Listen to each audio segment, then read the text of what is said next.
One thing, I want to applaud you on your new relationship. I really am happy for you, and I'm actually in a way sort of surprised. Not because of like I'm surprised you got another one, but I'm surprised somebody else was willing to take on the chore. I love hearing about your new dating stories because it just astonishes me that as someone that's 4'11", you can still pull. One thing about you that I could really actually adore and appreciate is that how far you've actually made it and how far you've went, you know, despite all of your obvious physical handicaps. One thing I admire about you is the fact that you have so many supporters, yet little do they know that you're a fucking asshole. I am like really glad to have the support of somebody like you, especially now being single and in the dating pool. Because then it just more so affirms that leaving you was such a great idea. Your posture lately has been really good, like phenomenal, despite the fact that you have scoliosis. Alright. We haven't done this in so long. Together, yeah, no. So, how you been? How are you? I'm good. How are you? I'm good. If you've been here for a while, you know who this is. But if you don't, this is Alyssa, my lovely ex-girlfriend. Hello. Who's so gracious enough to be here today. I'm so not good at filming YouTube videos anymore. It's like so different. It's okay, me neither. I do these like once a month. A little jarring for me, huh? Yeah. Just a quick disclosure before we go any further. We are very much still friends. Not getting back together. Not getting back together. Not low-key together either. Not low-key together. Alyssa is in a full-fledged committed relationship.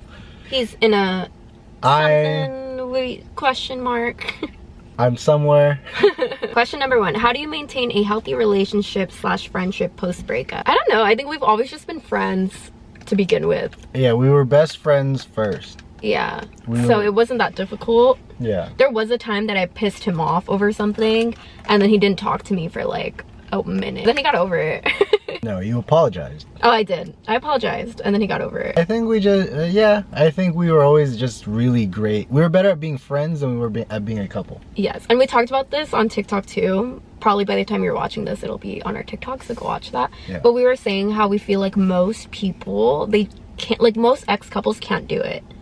But the reason that we can, and hopefully I don't sound like an asshole saying this, is because there isn't any ounce of like romantic love for each other anymore. It's purely just platonic, and it's purely just familial. Yeah. Right? Whereas some people, when there's like leftover feelings still, or like one person still wants to get together, it does cause a lot of problems. But we've never really experienced that. Like I think when we both broke up, we both knew like, okay, this is it. We both kind of made it a point to be like, we're not gonna do one of those things where we're apart and then we come back on some like, you know, some just, because we always felt like, not that it is some people, but we felt like that was a cop out for the progress that we could potentially make. Was like, let me just go back to the safe zone. Yes. You know what I mean? And that was like our intention breaking up too, is like we knew ultimately like we were best friends, but we knew there was so much growing that had to be done apart from each other, and we were both just very determined to get to that.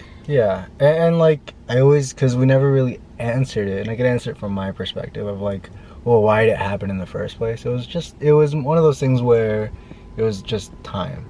Just growing apart. It was like your life was going this way, my life was going this way, which is fine. But that doesn't mean that there still has to be that romantic involvement there. Yes. You know what I mean? Yes. And we talked about this on TikTok too, but just to reiterate it, I like read a journal entry that I had, and it was basically like, after we had broken up, a lot of people would come up to me, and to you too, right? And they would always be like, I'm so sorry, I'm so sorry. And obviously they probably are just saying that for lack of better words, but I would always question that, because the way that they would say it was like, as if we had a failed relationship, right? As if the time invested was wasted. But the way I look at it is like, we have known each other for so long, we accomplished so many things together, we had so much fun together, it was so healthy, and there was so much growth facilitated within our relationship. So it wasn't a failed relationship just because we broke up, right? It was a successful relationship where we just so happened to break up. I am doing a thing where I'm interviewing people that I find interesting. Oh, so I'm interesting? I am. Go. I'm just kidding. I don't want to ask you like generic questions that I already know the answer to. I'm an open book. Go for it. Obviously, we know how you started with your career. Right? Yes. Yeah, you were there. I was there. That was one of the reasons for it. But was there any other sort of dreams as a kid aside from that you wanted to do? No. Just that, purely that, creating? Just exactly this. So I have an immense amount of gratitude for it. So what, as a child or when you were growing up, or even as an adult now, what were your other outlets for being creative?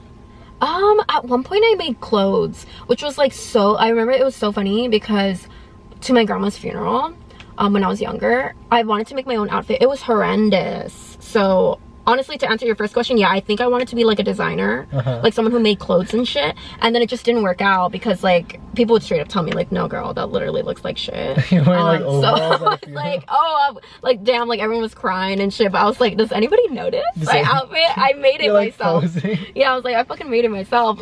Obviously nobody noticed, and someone did comment on it and was like, oh, where did you get that? It's not the most appropriate for a funeral. It's overalls, a straw hat. No, it was a black dress. A cigarette. Other than that, for creative outlets, I would like paint, I guess. I mean, you filmed for your high school. Yeah, so I mean, I feel like it's the same as like what I do now. So I think I've always just been like a content creator. Like I can wholeheartedly say if I had a different job, then I would still be doing content creation on the side because I just love it. What is something that you would have told us when we were just starting off? Break up sooner. Just kidding. I'm just kidding. Why you have a different demeanor on YouTube? He was roasting me on TikTok, and then now I'm roasting you on YouTube, and it's I gotta create a good dynamic balance. I would honestly say too, you said this, he said this the other day, and I thought it was amazing. You were talking to a friend and he said the number one thing that you regretted during the whole journey was you're on this roller coaster and you're forgetting to put your hands up. You're forgetting to enjoy the ride, right? And it's like, it makes sense, like given our younger selves, like we were both just very determined. We both grew up in very turbulent households. We haven't had the most conventional childhood. So I think when the opportunity presented itself, we wanted to go full force and just chase all of our dreams. Absolutely. But we were just so ultra like focused and strategic with it, and like especially me, mainly me, like I think you would have a lot of times where you would tell me to enjoy myself, but I was just so vigilant on like, I need to do this for my family, I need to get out of my hometown, I need to do this. So I was just always focused on the next thing, which is, you know, you hear everybody say it all the time, you know, enjoy the journey, but it's not until like you're like further out or like towards the end, not that we're towards the end, but you know what I mean, like hindsight's always 20/20. Yes, just zooming out and just seeing things from a bird's eye view. I really wish I would have told them enjoy, and that just goes for anyone, like at any age, no matter what career you're in, there's always something to enjoy. That's something that like even me and my friends talk about, because they brought up to me like around this year, they were like, no, I realized how hard you got. We thought you just, you know, didn't want to talk to us, but we realized afterwards that you guys were just trying to work hard. Yeah, we cut everybody off. Right, there was a good like 4 to 6 month period where like we just weren't hanging out. I wasn't playing video games. I wasn't, you know what I mean? And so in that first year of like 2018, some part of 2019, we're just trying to get to that place of like what's next, and that keeps you going. But then you kind of, once you get burnt out at the end, you kind of realize, well, when did I enjoy everything? Exactly. That's so well said, because in terms of like, it's great strategy, but at the same time, in terms of longevity, like you can get burnt out, and in terms of the longevity of your happiness, like you need to learn to take a step back and enjoy, like especially with like my mom passing away and stuff, right? Like I really wish I did enjoy just more of our career and like shared more of it with her, and I was just so focused on the end of like, well, I know what I'm gonna do, I'm gonna buy her this house, I'm gonna buy her this car, I'm gonna buy her this, and like give her like the dream life that I had imagined, right, without even enjoying like the moments that I had with her fully. Right. And so even still on that topic of work, because we did work a lot, we've been doing this for 5 years now, 5 years now. So on that topic, we were both, how old? 19, 20 when we started, right? So young. And we started to see large, for that age, a good sum of money, right? Is there any sort of financial advice you would give us back then? Oh my gosh, on one hand, I want to be like, keep going at it, like, because I see the benefits of it and I do know that it's important. But at the same time, I would honestly tell, I've made so many bad investments, right? And I would just spend so carelessly.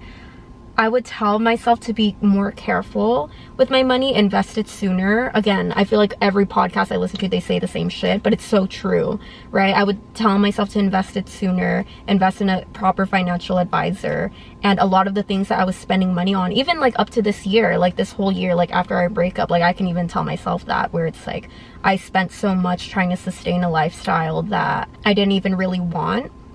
and didn't truly align with me and my values, and around people and spending it on people that didn't even necessarily deserve it. Like people that I like to call them opportunists, where it's like they're just there for the fun stuff, right? They're there when you can provide everything and pay for everything, but they're not there when things get really hard. Like when my mom passed away, that is like the most lonely time it's been, and like where were all of those people? So I've spent a lot of money on people. I've spent my money on a lot of things to make myself seem that I was like, and that stemmed from like imposter syndrome. So this is going on like tangents, bitch, but point is, it's like I wish I would have gone to my limiting beliefs sooner about myself. I wish I would have identified that imposter syndrome sooner, so I wouldn't be out here flexing all these things. Because the way I like to look at it, like I drive this car, right? It's a Tesla.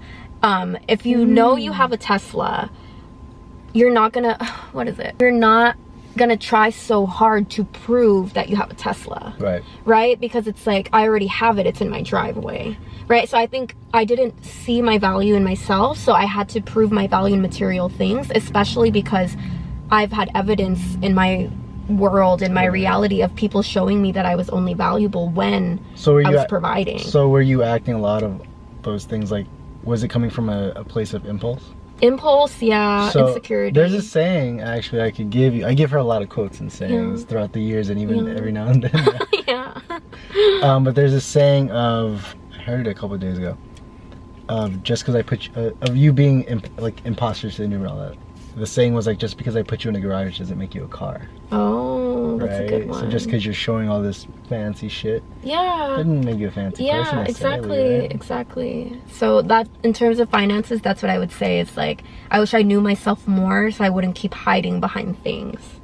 That's a good one. I'd feel the same way. I bought a lot of stupid shit. Like what? Those toys. I bought a Lego set. No, you bought me a Lego set. You know what's funny, if we're on the topic of that, there's a point in time where like I was doing this and cutting hair, and then you were at home doing like all the creative stuff, and like we would do our expenses. I was technically pulling in more money, or I had more expenses to take care of than you, because I had two sources of income. But I wasn't as impulsive as you were. Yeah, I'm still kind of impulsive. I'm still working on it. I think what that came to is, one, I never really want anything. Yeah. You know, in terms of there's nothing else I don't already have that I feel like I need. Right. But I think you were a good counterbalance to be like, well, she's gonna buy 1,000 things anyways. So one of us has to not spend anything, you know what I mean? Yeah. So I was like, oh, that's so interesting. But, and I think that is a reflection of yourself too. I loved what you said, and that's a philosophy that I'm trying to latch onto, where it's like, you really, when you know yourself and you value yourself and you're secure in yourself, you won't want so many things from people. You won't want so many material items, right? So that's something that I think he's always been more advanced in, that I couldn't necessarily see while we were in a relationship, that looking back, I wish I would have learned from you more. Oh, that's very sweet. So on that topic, one thing that we spent money on while we were together, but that I genuinely, I'm like, no, that needed to be spent. What? Was always travel. Yeah, I don't regret that. Give hair. A lot of my clientele when I was cutting hair was like college kids and stuff like that. They always ask for advice of like the next chapter of their life. I always preach that. Yeah. Until this day, to travel. Try to travel first. Right. Because you might learn more during that time than you do sitting at a desk. Exactly. And we've been to a lot of places together. Yeah, right? Paris, Santorini, Philippines, Toronto, New York, yeah. Almost got arrested in Spain. I look back at those times, and I could easily just be like, man, the money, we could have just kept it. Right. But I was like, but look at all what you gained after the travel. Yeah. You know there's something out there more than just where you're at. Yeah. And that is like super duper powerful. And it changes your perspective too. Like for me, I don't want, if I don't have to live in California anymore, I'm moving to like New York or something. Yeah. You know? Yeah. So it shows that like, there's always, oh, the world's so small. It's like, it's not. The world, there's a million places that you can see that you haven't seen yet. And it makes it so exciting. So would you say like that would be the only expense that you'd ever keep?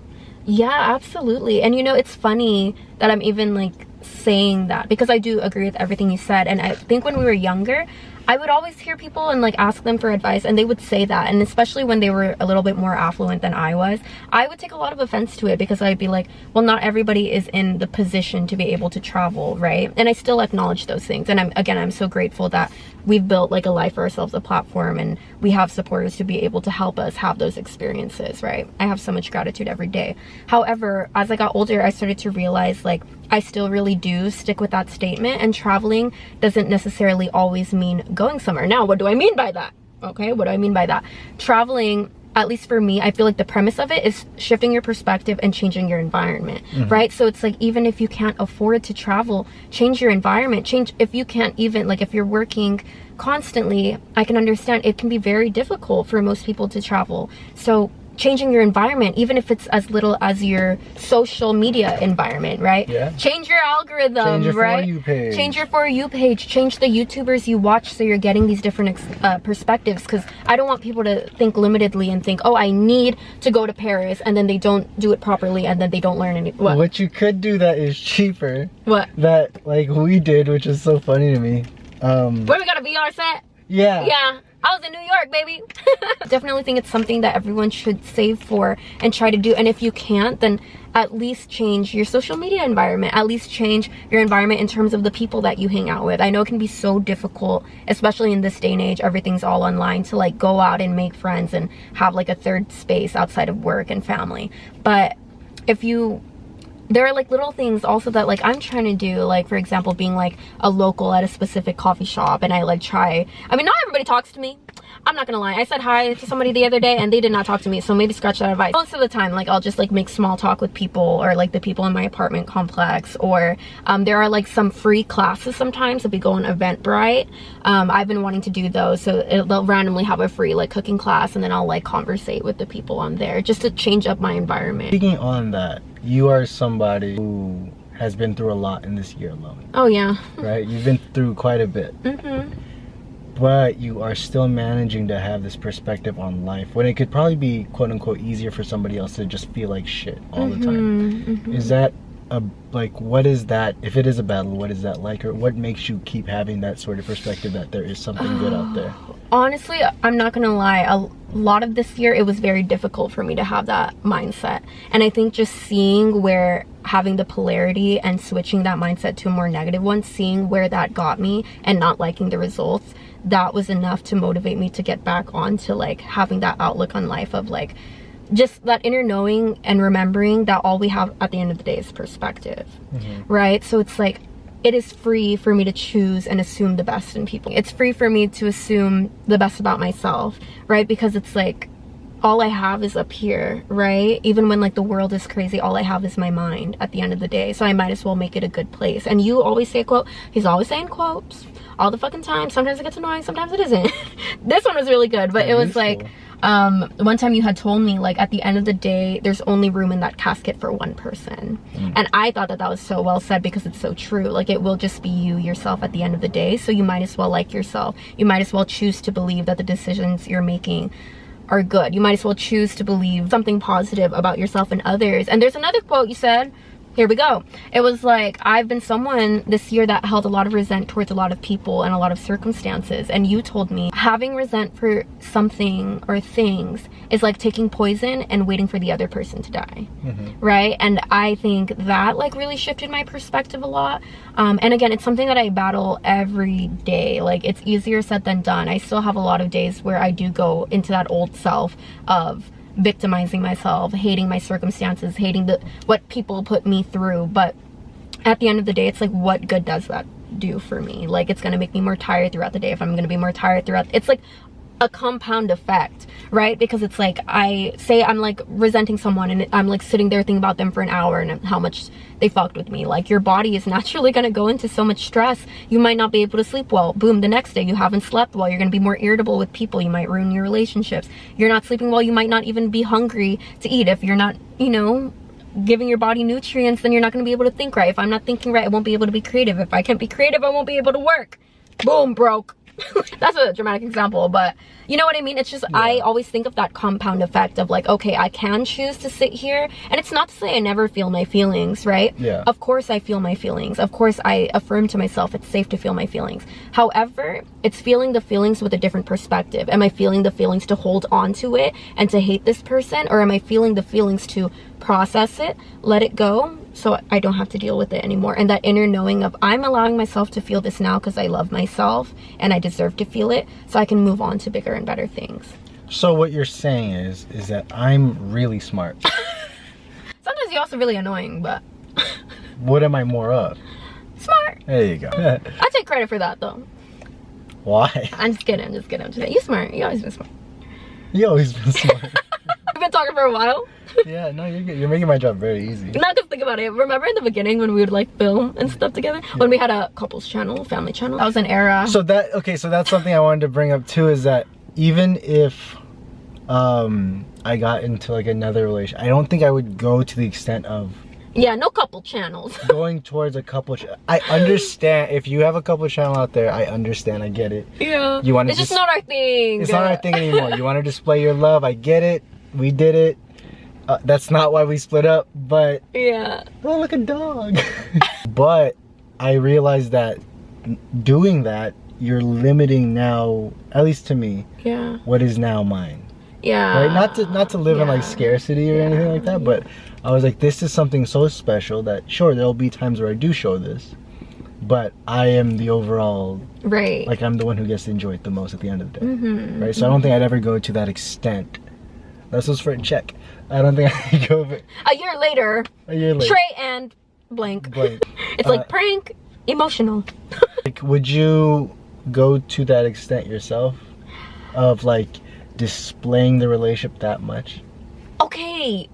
Right now I'm saying no, but then I also had to fact check myself, because I also told myself the second I get into another relationship, I'm gonna be like zip. I'm not gonna tell anybody anything. I'm not gonna post about anything. But then I started posting my boyfriend because I can't shut the fuck up. Like when I'm with someone, I want to like shut them off. I'm an open book, you know. I like my supporters knowing what I'm going through. Like I've been very vulnerable about like so many worse things, you know. And then there would be the things of like, well, then what if something happens and then I look dumb? But I'm also like, I've also shared so much of myself already. Like me and Alan were cleaning my apartment the other day, and he was like, oh, film a TikTok of you cleaning. And I was like, no, because it's so messy, that's embarrassing. And he was like, girl, you've posted this about your life, you've posted this, you were in a public breakup and you're worried about showing your dirty apartment. And I was like, you're right. So right now I say no, and I do intend on sticking on that, because you're right. Like I don't know, I think it would, again, like this year, like apart from each other, it also challenged me to like show up, rechange my brand as me, and not me with this person, right? And I feel like that has been so fulfilling for me, right? To show like different interests and things apart from just like couple content, you know. And I still post like some stuff here and there, you know, but I think I've just been enjoying like this journey and this new chapter of my career, doing things on my own and just showcasing the things that I like to do, that I don't think I would want to go back to that. Is there any goals that you're comfortable with sharing that you would still like to achieve for yourself? It doesn't have to be professional. It could be a personal goal, professional goal, whatever you want. Yeah, professionally and personally, they both kind of mix, but I would say leaving my supporters better than when they first found me, whether that's in like a simple form of like a smile and it made their day better, or something as big as like me sharing something vulnerable about myself that they're going through. Maybe I'll do a little teaser on your channel, but I haven't talked about this on TikTok yet, but something that I do want to mention, like you said earlier, I've had a very turbulent year. And a lot of that was due to my journey with substance abuse and addiction. And it's so funny because it just shows how social media can be so deceiving sometimes. Because tell me why, when I was at my lowest and going through those things and posting simultaneously, I'd get so many comments of people being like, period girl, you look so cute, ate no crumbs, like you look so good, like you're literally glowing. And I was like, wow, like I'm literally not taking care of myself, I'm not taking care of my body, I'm not prioritizing myself in any way, shape, or form. But I'm perceived this way, which again further makes me want to be more vulnerable and share those stories and other stories that I've gone through, because I've barely scratched the surface, and I just want to be more real. And in that journey, I hope that I can impact people and my supporters and have a bigger bond than just, you know, than being those influencers that are just there for a check, right? And just show up for a check. So I want to leave a long-lasting impact on the people that watch me, whether they've been watching me for years or just one TikTok. I would say that's like a big goal for me in 2024. It's a great goal. Thanks. It's a very good goal. You too. What about you? I like money. I'm just kidding. Hey, it's better to say that from the jump No, well, the thing about it is, and it's something like I've told you, even pertaining to that, is like, art can be anything. Yeah. But you just have to make sure you take care of it, right? It's you always used to say something like, to take care of the real estate that you're taking up in people's minds. Exactly. Right? And so it's just to continue going with that in whatever direction that is, right? It's like all these goals, some of the goals that I don't feel like saying right now because I want to touch it first. Yeah. But then the other ones are more so like personal of how good, because it's not that hard to be a good person. Right. It's nice to be important. It's more important to be nice, sort of thing. So it's just continuing that and the lessons that I was taught from specific people, your mom being one of them, of how easy it is to literally just be nice. To be nice. Right? Yeah. Granted, like we're all human. Someone's gonna piss me off every once in a while, but it's not enough to shake me. Yes. You know what I mean? And I used to have an I can be honest, I used to have an anger issue. You know how I was back then. I had a very, never with you.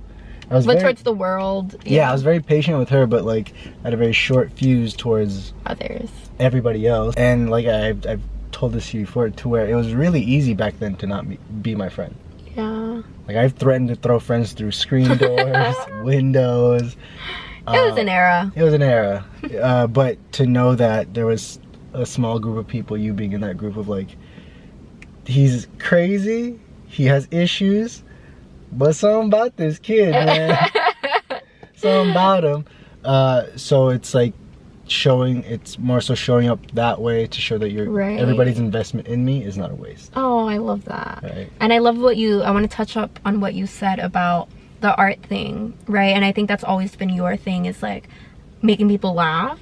Right? And it's like support can come in all forms, value can come in all forms, and like something again that I've been trying to do more this year is just watching funny shit. Like I'm always watching like personal development stuff, and like oddly enough sometimes like I could be watching like, I don't know, Dr. Joe Dispenza talking about quantum physics and blah blah blah and how to heal and change your life and your emotions. That shit is not funny.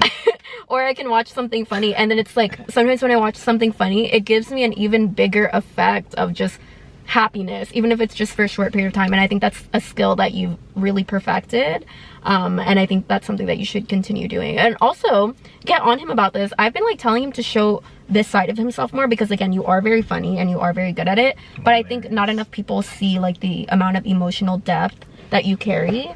So I hope that that's something that you can also carry into in 2024, because I think that's something that a lot of masculine men also could need. So with that in mind, as a woman, right? Yeah. So far. She, her. Yeah. What are we identifying as? She, her. So far, she, her. Okay, good. Born as she, her as well. Yeah. Congrats. Thanks. You prefer a guy who is funnier than he is smart, or let's say he could be funny but he's not gonna be smart, but he could be smart but he's not funny? What would you rather be around? It doesn't even have to be to date. As a friend, somebody just have around. As a friend, I would have a mix of both. That's not the question. I'd have the smart ones that aren't funny, and then I'd have the funny ones that whatever else. No, it was just one person. I would need them to be both funny and smart. But if you had to pick one? Smart. And I'll just watch a lot of funny shows. That's why we didn't work out. Why? Because I'm more funny. No, you're smart. Don't talk about yourself like that. You're smart. Thank you. So now we're gonna go through a bit of a rapid fire. Okay, go. Okay? What is your favorite word? Alyssa. What turns you on? Intelligence. What turns you off? When they're eating hot pot and then they go like that, because it's so hot. So temperature. It was an experience. You had to be there. What sound or noise do you love? Ka-ching. I guess. Such a dick. What sound or noise do you hate? Wet farts. No sound I like? Moist ones? What? Tallulah's nails. Oh yeah, I like those. Because she waddles. Yeah. Or Baymax's tap dancing. What is your favorite curse word? Cunt. That's funny. I asked somebody that. They said they really don't like the word cunt. Yeah. But you like the word cunt. Yeah. Because imagine when you're mad, you fucking cunt. Okay. Bleep it. Relax. Bleep it. What profession other than your own would you like to attempt? Mental health. What profession? After I said my favorite cuss word. What profession would you absolutely not do? Medical field. Yeah, but it's different. It's mental. Okay, fair. If heaven exists, what would you like God to say when you arrive at the gate? That your mom's here. Oh. Yeah. That's usually how I end those. In closing, we are still friends. Should we? No, we're not getting back together. No, we're not getting back together. Should we hug as a sign of peace? Peace. You just whistle. Side hug. Okay, say bye.